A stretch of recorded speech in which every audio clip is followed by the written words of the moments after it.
ప్రభుత్వం మీద, అప్పుడు ముఖ్యమంత్రి మీద మాట్లాడటానికి అసలు ఎవరికైనా ధైర్యం ఉందా?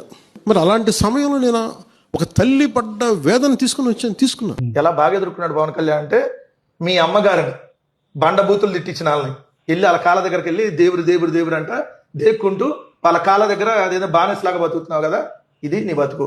నువ్వు మళ్ళీ మమ్మల్ని ఎదిరించేది ఏంది? నువ్వు ఏ రోజన్నా చంద్రబాబు నాయుడు ఎదిరించే దమ్ము నీకుందా?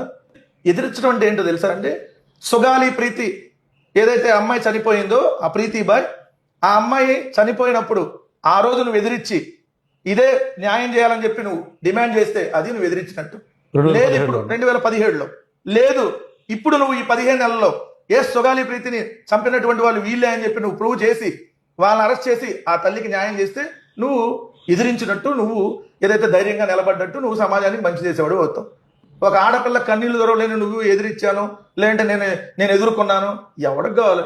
నువ్వు 21 సీట్లు వాళ్ళు ముష్టి అయితే ముష్టి తీసుకున్నావు, నువ్వు ఎదిరించేది ఏంది? దాంట్లో కూడా అందరూ తెలుగుదేశం వాళ్ళే కదా.